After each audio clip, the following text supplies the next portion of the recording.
Here we go. Here's a quick video on how to install some bearing buddies. Bearing buddies is just a name we call these things. Well, they call them bearing protectors. So these are an Elco brand, quite a good item. I use them on all the trailers. Now, that's the back side.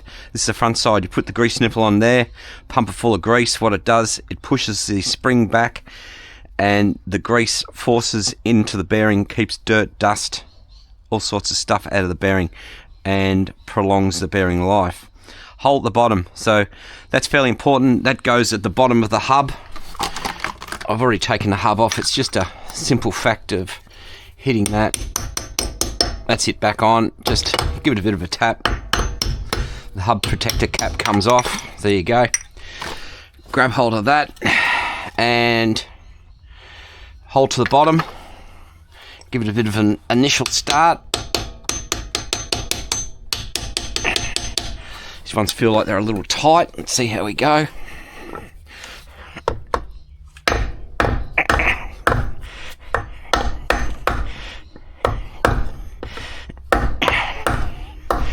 Very tight, these ones.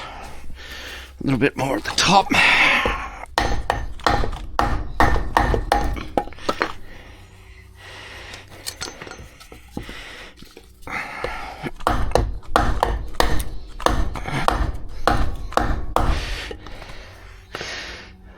It's not 100% square. This one's fairly tight. What I'll do, I'll actually got a bit of a trick for these. I'll go and put them in the freezer for an hour, then come back and we can check out how to get this on. But a bit of cool will make it shrink, then it'll just fall in there and be as good as gold. Okay, so there we are. We're in position. Didn't have a free hand to show you, but it was all pretty easy. Couple of hours in the freezer, and she's made it up to 100% to where she should be. It was pretty silly mentioning about the hole in the bottom for the drainage and stuff, because I forgot the axle spin, so the hole ends up anywhere at random. But anyway, that's all good. So grab your grease gun after that, shove it on the grease nipple, then pump her up. You can actually see the flap inside moving.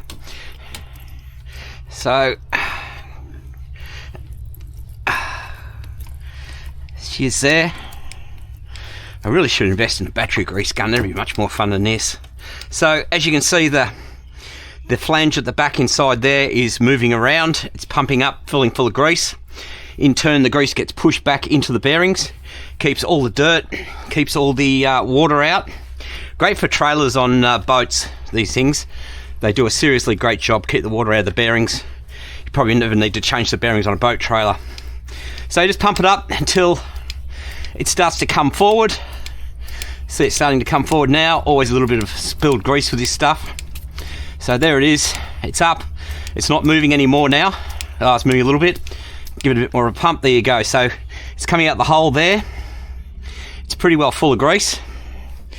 Take that off. If you keep over pumping, all you're going to do is pump grease out the back of the bearing buddy. So not much use. Let's give her a bit of a smooth over. Grab your cap, put her on. Job done. Move on to the other side. Hope someone found that helpful. See you next one.